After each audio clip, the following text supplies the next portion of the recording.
Morning students. Aldehyde ketone के निर्माण की विधियों के बाद, मेथड्स ऑफ फॉर्मेशन के बाद, हमने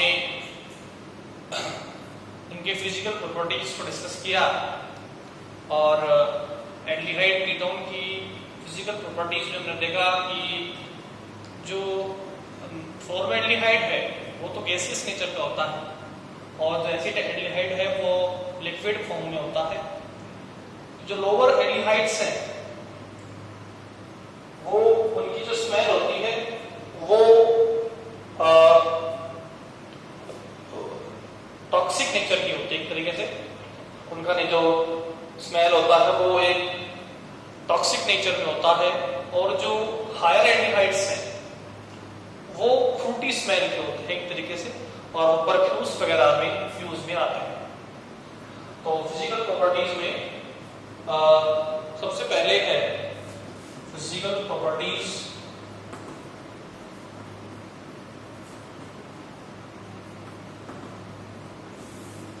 इसमें सबसे पहले फिजिकल स्टेट।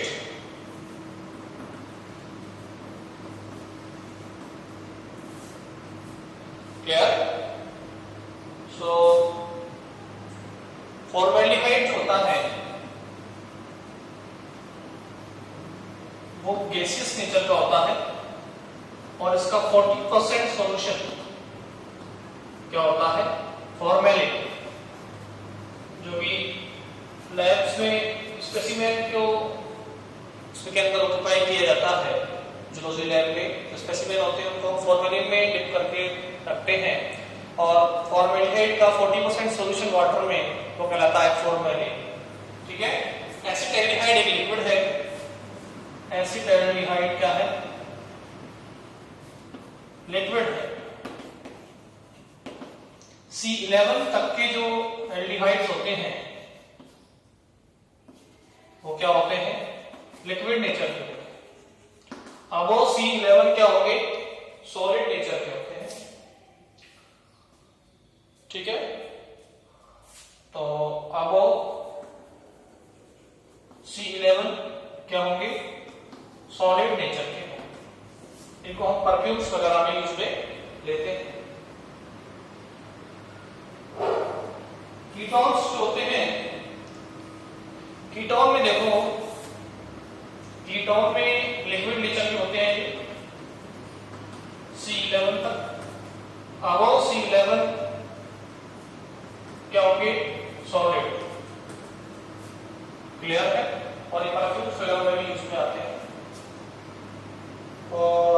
तो एल्डिहाइड और कीटोन दोनों लिक्विड नेचर के होते हैं C11 तक। उसके बाद ये सॉलिड फॉर्म में आ जाते हैं और परफ्यूम्स वगैरह में यूज में लेते हैं।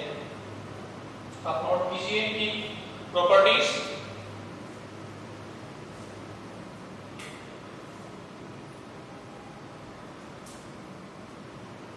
अब देखिए, हम इनका ऑर्डर देखते हैं कि इनका ऑर्डर कैसा होगा।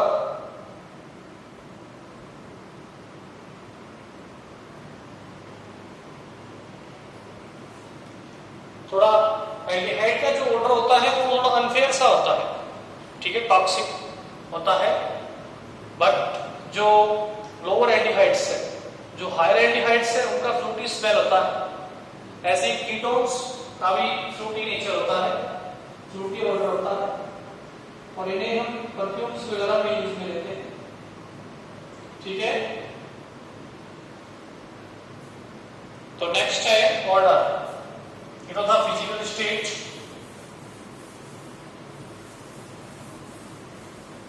नेक्स्ट है ऑर्डर।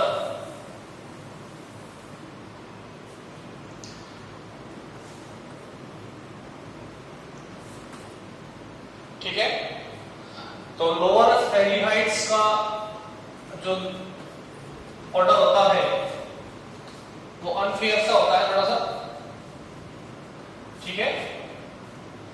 और हायर एल्डिहाइड्स का जो ऑर्डर होता है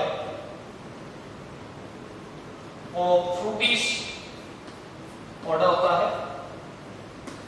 प्रैक्टिकल में देखा, इसको लिक्विड फॉर्म में या फ्रूटी नेचर का है तो वो एल्डिहाइड और कीटोन में से कोई हो सकता है। क्लियर है? कीटोन सारे फेयर नेचर के होते हैं। कीटोन का ऑर्डर कैसा होता है? फ्रूटी। और ये इसमें आते हैं दोनों यूज के परफ्यूम्स में यूज में आते हैं।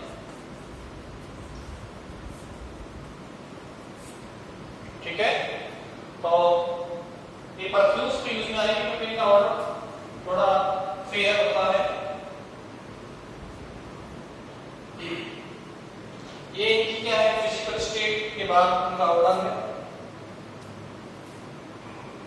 नोट कीजिए। लोअर एल्डिहाइड होंगे वो अनफेयर होंगे, थोड़े से उनकी जो ऑर्डर होगी वो हमें सहन नहीं होगी। बट जो हायर एल्डिहाइड्स हैं उनका जो ऑर्डर होता है वो फ्रूटी होता है, कीटोन्स टाइप फ्रूटी होता है। और ये यूज में आते हैं परफ्यूम्स वगैरह।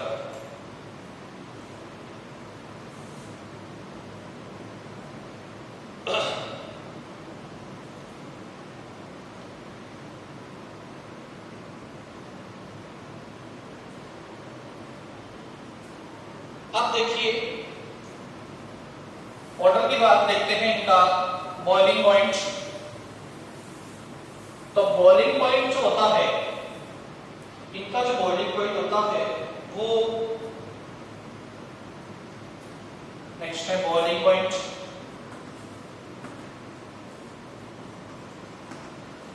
देखिए कार्बोनिल ग्रुप ये होता है, इसमें इस बॉन्ड का नेचर पोलर होता है बिकॉज ऑक्सीजन की नेगेटिविटी कार्बन से ज्यादा होती है।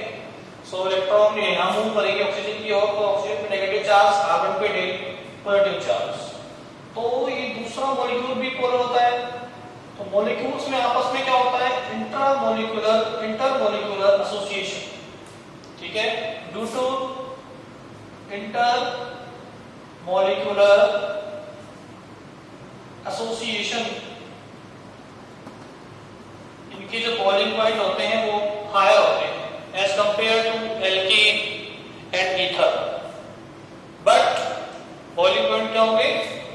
हायर, इससे एल्केन से एंड ईथर से। बट बॉइलिंग पॉइंट क्या होगा? लोअर होगा किससे? एल्कोहल से। एल्कोहल से लोअर क्यों होगा? बिकॉज एल्कोहल्स पे क्या पाई जाती है? हाइड्रोजन बॉन्डिंग पाई जाती है, जबकि एल्डिहाइड कीटोन्स के अंदर हाइड्रोजन बॉन्डिंग क्या होती है? एब्सेंट होती है।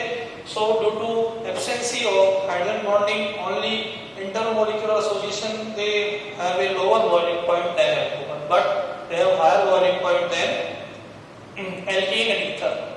alkane में इस तरह की intermolecular association नहीं होता है molecules का, so इनका boiling point जो है वो alkane से थोड़ा higher होता है।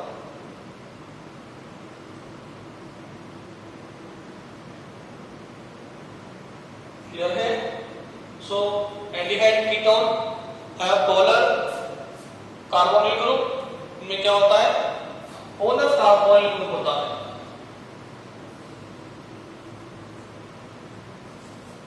So due to polar nature of carbonyl group, they have a intermolecular association. So they have higher boiling point than alkane and ether, but they have lower boiling point than alcohol because alcohol have hydrogen bonding. In aldehyde ketone there is no hydrogen bonding, only intermolecular association. आपसे note कीजिए, और intermolecular association होता है molecules का।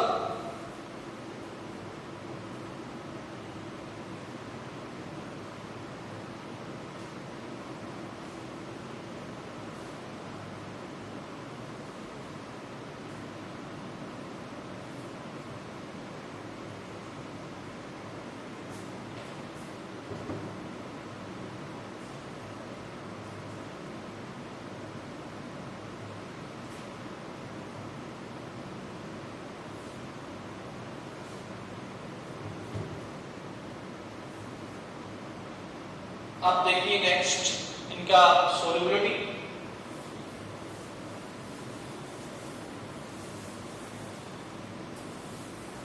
Next property है solubility.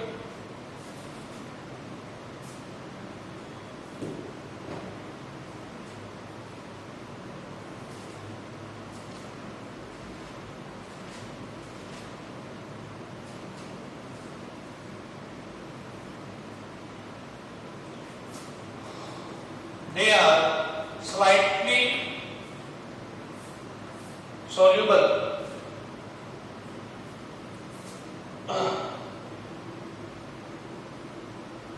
in water. Higher जो compound होते हैं एल्डिहाइड कीटोन के वो स्लाइटली सोल्यूबल होते हैं. Lower aldehyde and ketone are soluble in water,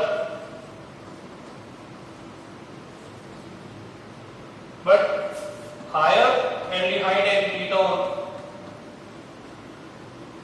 springly soluble होते हैं. ठीक है.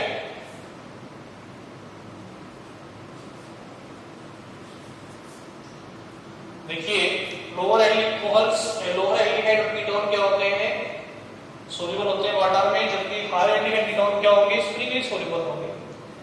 देखिए हम एक एग्जांपल लेते हैं एल्डिहाइड का. ये एल्डिहाइड है, इसको हमने वाटर्स में ऐड किया. ठीक है. Hk प्लस और Hk माइनस इलेक्ट्रॉन यहां से यहां मूव करेंगे. ये O माइनस हो जाएगा इस कार्बन से, बिकॉज़ इधर है पॉजिटिव, स्पिडिल नेगेटिव, और O जुड़ जाएगा इस H. क्या बन जाएगा,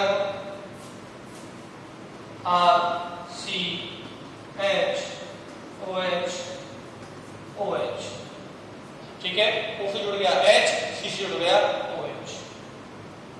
अब देखो हम इसमें और वाटर मॉलिक्यूल ऐड करते हैं,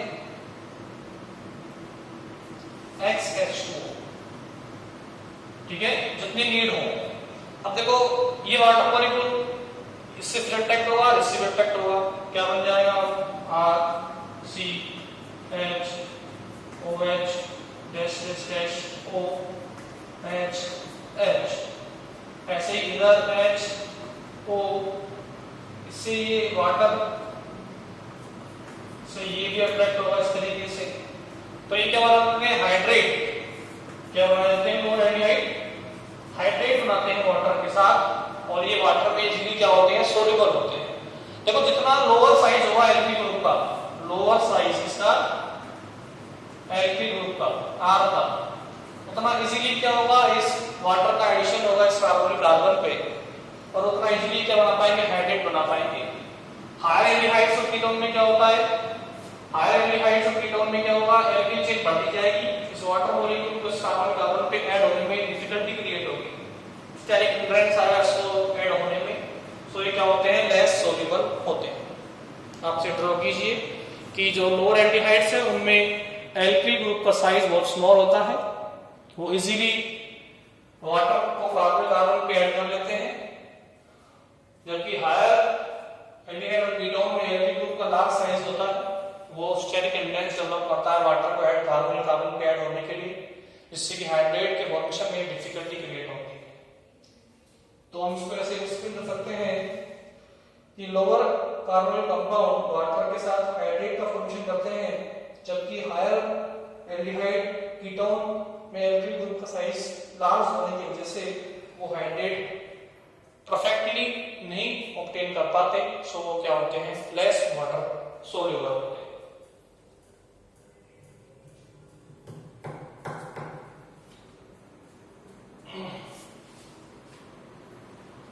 ठीक है.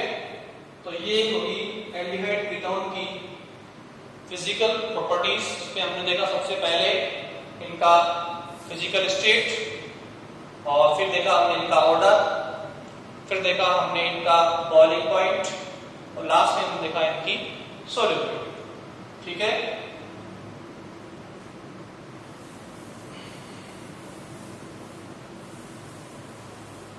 तो लोअर एल्डिहाइड और कीटोन वाटर सोल्यूबल होते हैं बिकॉज ये इजीली हाइड्रेट का फॉर्मेशन करते हैं, क्योंकि हायर वाले एल्किल ग्रुप का साइज बड़ा होने की वजह से कंफर्टेबली हाइड्रेट का फॉर्मेशन नहीं कर सकते और लेस वाटर सोल्यूबल होते हैं.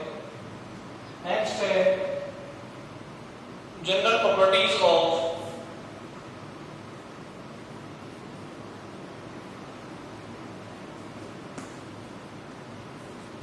Aldehyde ketone. General properties of aldehyde and ketone. First of all, nature of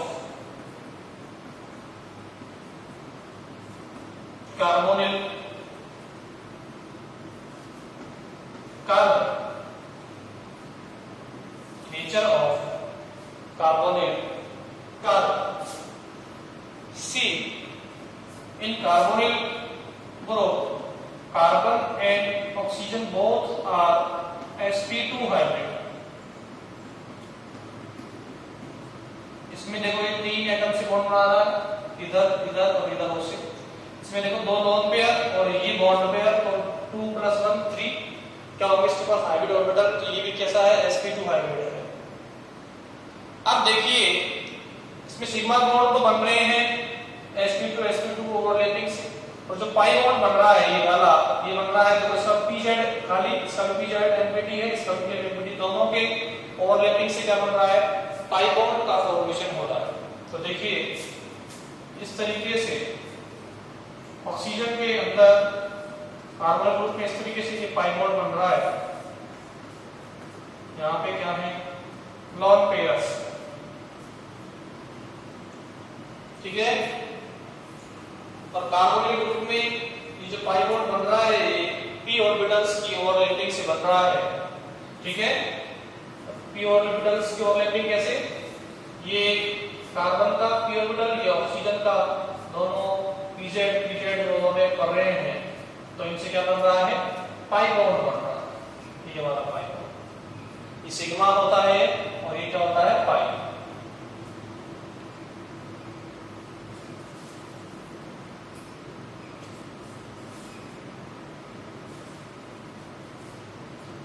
ठीक है, तो pz के ओवरलैपिंग से क्या होता है, ये पाई बॉन्ड बनता। अब देखिए इस कार्बोनिल कार्बन में, कार्बोनिल ग्रुप के अंदर ऑक्सीजन की नेगेटिविटी कार्बन से ज्यादा होती है, तो इलेक्ट्रॉन ऑक्सीजन की ओर मूव करते हैं, ठीक है।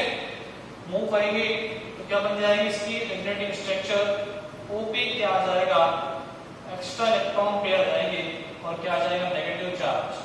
हम और यहाँ पे क्या आ जाएगा, पॉजिटिव चार्ज, ठीक है।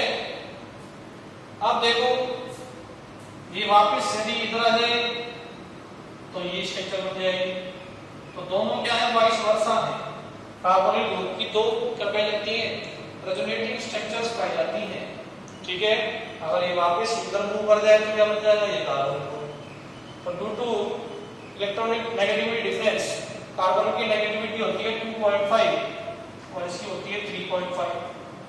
तो दोनों के नेगेटिविटी में डिफरेंस होता है।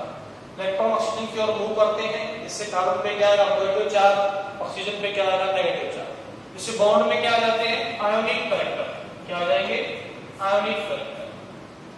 और पोलरिटी है, जब ये पोलर होगी तो इनमें क्या होगा, डाइपोल मूवमेंट होगा। क्या होगा इनमें, डाइपोल मूवमेंट, क्योंकि पोलर कंपाउंड ही क्या शो करते हैं, डाइपोल मूवमेंट शो करते हैं, क्लियर है।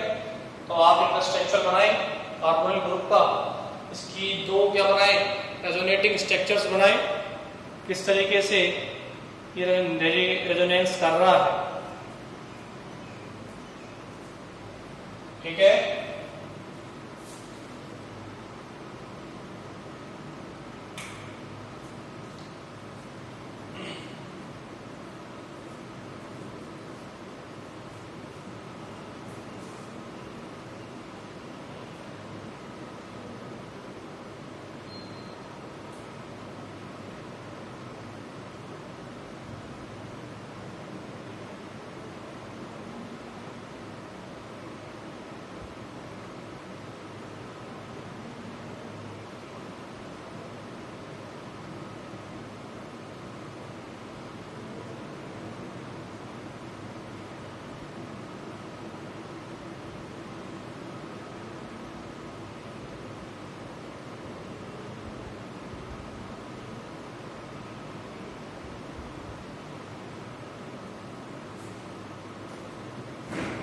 देखिए, अगर हम इस कार्बोनिल कार्बन का कार्बोनिल ग्रुप का प्रोटोनेशन कर दें तो कंप्लीटली क्या आ जाएगा, इस कार्बोनिल कार्बन पे पॉजिटिव चार्ज आ जाएगा। अब कार्बोनिल कार्बन पे जैसे क्या आता है, पॉजिटिव चार्ज आता है, तो देखो इसका नेचर कैसा होगा, इलेक्ट्रोफिलिक नेचर होगा, बिकॉज इस पे क्या आ रहा है, इलेक्ट्रॉन नेगेटिविटी लेस है, पॉजिटिव चार्ज आ रहा है। अगर हम इसका करा दें प्रोटोनेशन तो ये और इजीली क्या जाएगा, इस पे कंप्लीटली पॉजिटिव चार्ज आ जाएगा और ये मोर रिएक्टिव होगा इसके लिए न्यूक्लियोफिलिक सब्स्टिट्यूशन रिएक्शन। ठीक है, तो कार्बन पे ऑक्सीजन की नेगेटिविटी कार्बन से मोर है, सो ऑक्सीजन के इलेक्ट्रॉन ऊपर जाते हैं, जिससे कार्बन पे क्या रहता है, पॉजिटिव चार्ज, और कार्बन पे इलेक्ट्रॉन डेंसिटी कम हो जाती है। सो इस कार्बन कार्बन पे कांटेक्ट करता है हमेशा न्यूक्लियोफाइल, और ये क्या देते हैं, न्यूक्लियोफिलिक एडिशन रिएक्शन देते हैं। ठीक है, अब ये न्यूक्लियोफिलिक एडिशन रिएक्शन देंगे, लेकिन जो इनकी रिएक्टिविटी है वो प्रोटोनीकरण से क्या होता है, जब हम कार्बोनिल ग्रुप का प्रोटोनाइजेशन करा देंगे, यानी कि जब भी कार्बोनिल ग्रुप की रिएक्शन हम एसिड की प्रेजेंस में कराएंगे H+, तो ये लोन पेयर पे कनेक्ट होगा, जिससे कार्बोनिल कार्बन पे कंप्लीट चार्ज आ जाएगा, प्रोटोनेशन हुआ। ठीक है, पॉजिटिव चार्ज डबल, जैसे प्रोटोनेशन होगा ये लोन पेयर पे कनेक्ट होगा और ये इलेक्ट्रॉन यहां से शिफ्ट होंगे और कार्बन पे क्या आ जाएगा, कंप्लीट पॉजिटिव चार्ज आ जाएगा। सो एसिड की प्रेजेंस में ये न्यूक्लियोफिलिक एडिशन रिएक्शन के लिए मोर रिएक्टिव होते हैं, because in presence of acid carbon have complete positive charge. अब देखिए, इस कार्बोनिल कार्बन का इफेक्ट -I होता है। इस कार्बोनिल कार्बन से मान लीजिए इस अल्फा कार्बन, इससे जो अल्फा कार्बन जुड़ा है उस पे जो हाइड्रोजन्स होंगे वो कैसे होते हैं, एसिडिक होते हैं, बिकॉज ये यहां से रिमूव करेगा तो ये यहां से रिमूव करेगा। ठीक है, तो इस ग्रुप का इफेक्ट कैसा होता है, कार्बन ग्रुप का -I, due to -I effect of carbonyl group, the alpha carbon if having hydrogen they are acidic in nature। ठीक है, सो अल्फा कार्बन पे जो हाइड्रोजन होंगे वो क्या होंगे, एसिडिक नेचर के होंगे, because of -I effect of carbonyl group. और ये यही रीजन है कि एल्डिहाइड कीटोन क्या रहते हैं, बहुत सारी कंडेंसेशन और पॉलीमराइजेशन रिएक्शन शो करते हैं। ठीक है, देखिए मैंने आपको प्रूव किया है कि कार्बोनिल ग्रुप का नेचर कैसा होता है, -I। अब देखो कार्बन की डेंसिटी कम होगी तो ये कार्बन इस कार्बन से इलेक्ट्रॉन रिमूव करेगा, यहाँ पे कौन है, एसिडिक प्रोटॉन, तो प्रोटॉन रिमूव करेगा। तो due to presence of carbonyl group they have a -I effect of carbonyl group, so alpha hydrogens are more acidic. ठीक है, ये रीजन है कि ये क्या देंगे, बहुत सारी पॉलीमराइजेशन और कंडेंसेशन रिएक्शन देंगे। ठीक है, अब हम देखते हैं,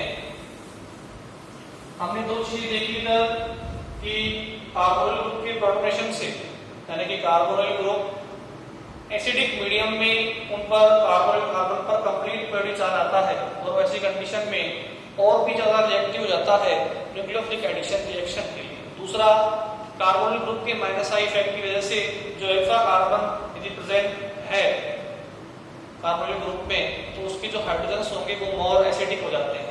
ठीक है, कोई भी बेस उन्हें इजीली वहां से एब्स्ट्रैक्ट कर सकता है, खींच सकता है। ठीक है, तो यही रीजन है कि मोस्ट ऑफ कार्बोनिल कंपाउंड क्या देते हैं, पॉलीमराइजेशन और कंडेंसेशन रिएक्शन देते हैं। अब देखिए reactivity of carbonyl compound.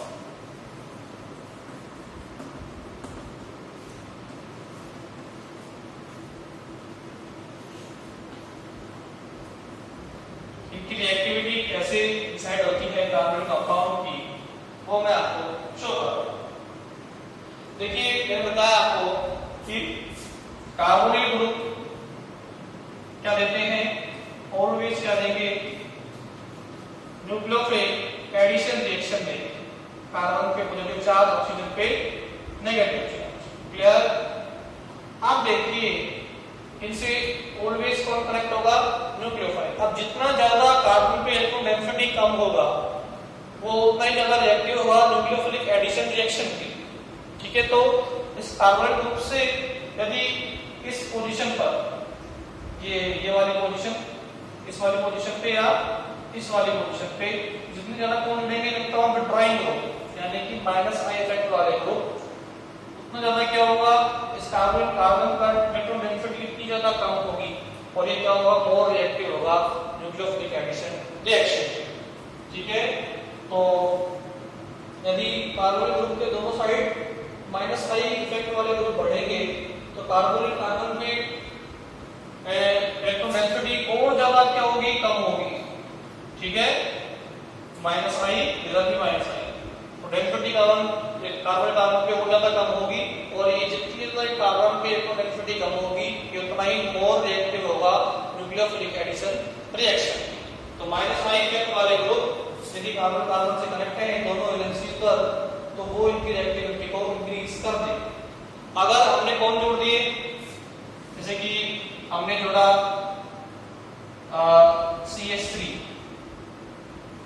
CHO, अब देखो ये कौन जोड़ दिया हमने, प्लस आई इफेक्ट वाला हो। अब देखो ये इलेक्ट्रॉन यहां से आ जाएंगे, यहाँ पे पॉजिटिव चार्ज आएगा, यहाँ पे नेगेटिव आएगा। अब देखो ये कार्बन की डेंसिटी कम होगी लेकिन ये जो एल्किल ग्रुप है प्लस CH3 वो प्लस आई इफेक्ट शो करेगा, ये जो कार्बन की डेंसिटी कम हुई है उसको फुलफिल कर देगा। तो कार्बन पे इलेक्ट्रॉन डेंसिटी वापस इक्वल हो जाएगी और इस पे कोई डेंसिटी की कमी नहीं रहेगी इलेक्ट्रॉन की, और ये एक लेस रिएक्टिव होगा न्यूक्लियोफिलिक एडिशन रिएक्शन। यानी कि कोई भी इलेक्ट्रॉन डोनेटिंग ग्रुप जुड़ेगा कार्बन से तो उस कार्बन की डेंसिटी बढ़ा देगा जिससे वो लेस रिएक्टिव होगा न्यूक्लियोफिलिक एडिशन रिएक्शन। तो कहने का मीनिंग ये है कि प्लस आई इफेक्ट वाले ग्रुप यदि कार्बन से अटैच हैं तो वो उनकी रिएक्टिविटी को कम कर देते हैं और कार्बन पे इलेक्ट्रॉन डेंसिटी को इंक्रीज कर देते हैं, जबकि माइनस आई इफेक्ट वाले ग्रुप कार्बन की डेंसिटी को और कम कर देंगे जिससे कि वो मोर रिएक्टिव होता है न्यूक्लियोफिलिक एडिशन रिएक्शन। ठीक है, तो कार्बन से कौन जुड़े होना चाहिए, माइनस आई इफेक्ट वाले ग्रुप जुड़े होंगे, जितने ज्यादा उतना ज्यादा क्या होगा, मोर रिएक्टिव होगा। देखिए सिंपल सा एग्जांपल लेते हैं, फॉर्मेल्डिहाइड, एसिड एल्डिहाइड और एसीटोन। मैंने क्या बोला, जितना ज्यादा क्या होगा प्लस आई इफेक्ट होगा उतना ज्यादा क्या होगा, कार्बन पे इलेक्ट्रॉन डेंसिटी कम होगी कार्बन क्योंकि वो उसकी जो इलेक्ट्रॉन डेंसिटी में जो कमी होगी उसको फुलफिल कर देगा। देखो यहाँ पर CH3 का दिखा रहा है प्लस आई, कितने जुड़ रहे हैं CH3 2, तो 2 CH3 कनेक्ट है एसीटोन में, दोनों क्या शो करते हैं, प्लस आई इफेक्ट। ठीक है, यहाँ पर केवल एक CH3 कनेक्ट है वो क्या शो करता है, प्लस आई इफेक्ट। यहाँ पर ये वीक कौन जुड़ रहा है, हाइड्रोजन। तो इन सभी में ये ग्रुप जो है, दो H एटम जो है वो कार्बन पे सबसे कम डेंसिटी इंक्रीज करेंगे, तो ये सबसे ज्यादा रिएक्टिव होगा न्यूक्लियोफिलिक एडिशन के लिए, बिकॉज इसमें कार्बन की डेंसिटी सबसे कम है। यहाँ पे ये कार्बन नीचे का, यहाँ से ऑक्सीजन इलेक्ट्रॉन कार्बन पे पॉजिटिव चार्ज आएगा, लेकिन ये CH3 वापस इलेक्ट्रॉन दे देगा कार्बन को, जिससे कार्बन की डेंसिटी बढ़ जाएगी इलेक्ट्रॉन की और उसको नीड नहीं है फिर न्यूक्लियोफिलिक एडिशन। तो ये इससे थोड़ा लेस रिएक्टिव होगा। इस पे हमने क्या जोड़ दिए, दो और ग्रुप जोड़ दिए इलेक्ट्रॉन डोनेटिंग, इससे कार्बन की डेंसिटी और ज्यादा बढ़ जाएगी और वो क्या होगा, और ज्यादा लेस रिएक्टिव होगा न्यूक्लियोफिलिक एडिशन रिएक्शन। तो रेगुलरली यदि हम प्लस आई इफेक्ट वाले ग्रुप कार्बन से लगातार जोड़ते जाएंगे तो क्या होगा, कार्बन पे इलेक्ट्रॉन डेंसिटी बढ़ जाएगी और वो लेस रिएक्टिव होगा न्यूक्लियोफिलिक एडिशन रिएक्शन। आप इसे नोट कीजिए इस ऑर्डर को, और इससे आगे मैं आपको नेक्स्ट क्लास में डिस्कस करूंगा। इसके और एग्जांपल हम नेक्स्ट क्लास में डिस्कस करेंगे। इसके रिएक्टिविटी ऑर्डर पे। आप इसे नोट कीजिए।